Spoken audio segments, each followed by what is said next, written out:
There's a really easy fix for why you're probably not in the top 1%, and it's not what you think. See, a lot of reps like to think about this massive unlock that's going to get them to struggling, barely getting by, to being in the top 1%. And the real unlock comes down to mastering every interaction. Just think about it. Let's say you're selling a complex enterprise software and your deal cycle is anywhere from 6 to 12 months. Well, you don't win that deal all at once. You win it through every interaction, executing that at a very high level. So what I'm going to teach you today is one of many frameworks that I teach to help you maximize every interaction you have with the buyer so that they leave that interaction saying, hey, that was a great use of my time. And if you get ghosted, this is going to help you. If you feel like you're losing deals that you should win, this is going to help you. Or maybe you feel like you leave sales meetings or discovery calls thinking, hey, I feel like I could have covered more ground. I feel like I keep running out of time. This framework is going to be really helpful for you. And it's all about how we set the frame for the call. So I'm going to explain what framing is, why it's foundational for success, give you the 4-step framework for how to do this, talk tracks, and then common mistakes that reps make. And I know this works because before I leveraged this framework, I was struggling. Candidly, I was very disorganized in my calls and I felt like I was all over the place. And even when I felt like I had a good interaction, in hindsight, it really wasn't productive. We might have talked a lot, but we really didn't get to the meat that was required in order to give me the best chance of winning my deals. And that's what this helps solve, because once I started to implement this, it completely changed the dynamics of my conversation with my buyers. Because what we're doing here is we're really setting the tone for the call. Okay. So the why this is important. It's going to establish yourself as a trusted advisor. It's going to prevent wasted time in your meetings. And really, it's also going to reduce stress and anxiety because you're going to feel at ease running your calls. And the buyers are going to feel at ease because you're making it easier for them to interact with you on these calls. And that's what framing does. Because framing, what it is it's an intentional process for setting clear expectations at the beginning of the call. And it ensures that everyone is aligned on the 4 steps that are required in order to execute this effectively. Because without it, you're basically flying blind. And let's think about this for a second. So when was the last time you left your house? Maybe it was yesterday, maybe it was today. Well, when you left your house, I'm sure you had an end destination in mind, whether it's a grocery store, Starbucks, you name it. You wouldn't leave your house without a destination. Well, why do you get into the meat of your sales calls without properly setting the tone for everyone on the call? And as the sales rep, it's our responsibility to do so. And that's what framing helps us do. Okay, so that's what it is and why you should do it. Now let's talk about what the 4-step framework is. First part of the 4-step framework is purpose. So this is clearly defining why we're in the meeting. Because if we're not explaining why, well, the what and the how become a lot harder. You've probably heard Simon Sinek, famous book, Start With Why. Same thing goes for this. Because what a lot of reps do is they'll say, oh, we're here for a demo. Yeah, that might be what you're doing, but that's not why you're here, okay?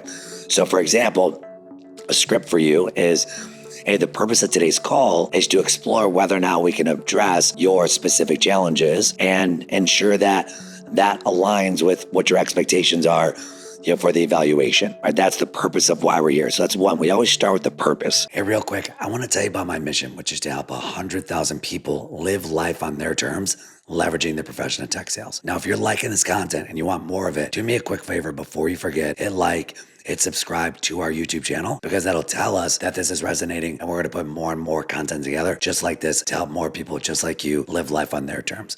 So real quick, hit subscribe, you know what to do. And then we'll put out more and more content just like this. Back to the video. The second part of the 4-step framework is plan. So this is where we really outline the specific agenda. Now, the key here, the mistake that a lot of reps make is they're very vague with their agenda. For example, they say we're going to do a demo.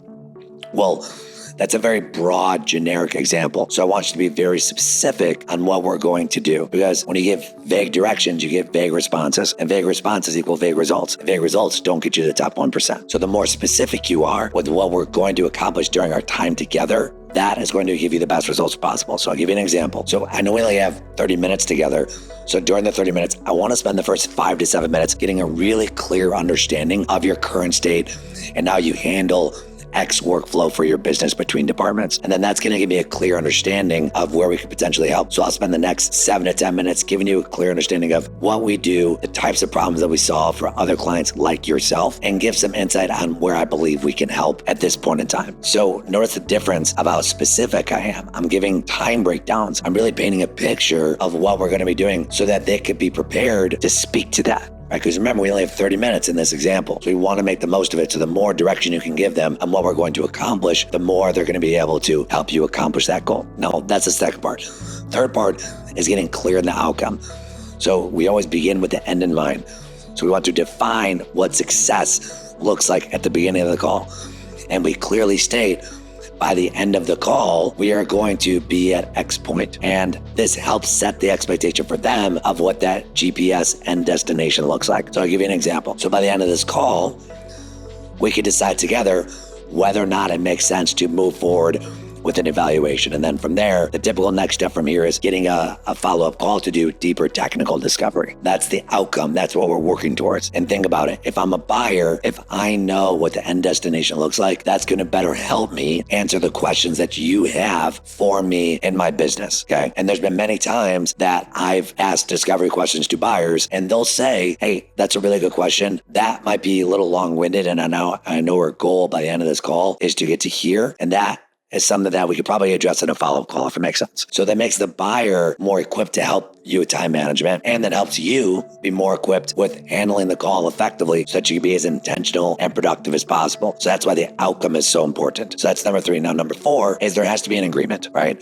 So it's purpose, plan, outcome, then agreement. So we ask them, does this align with your expectations? Is there anything else that you want to cover to ensure that this meeting is a 10 out of 10? And the reason why we set the standard at 10 out of 10 is I always want my buyers thinking that was a great use of my time when they hang up with me. That's where the 4-step framework really helps it. So it's purpose, plan, outcome, agreement. Now, what are some common pitfalls? Well, common pitfalls that a lot of reps make when they're setting up the call or framing the call is they start with small talk and no one cares about the weather. It just wastes valuable time. You got 30 minutes with them. We need to make the most of that. Number 2, being too vague. Be specific and get really detailed on what you're going to cover. Vague direction gets vague results. So the more you can drive this and more you can get down to business and frame the call effectively, the more productive your calls are going to be. Now, what I want you to think about is a quick 4-part checklist that you can use in your calls. First question is, have I defined the purpose clearly? Number 2, is my agenda specific and is it relevant to the buyer? Number 3, have I confirmed alignment with the buyer? Are they bought in with this? Then number 4, am I prepared to handle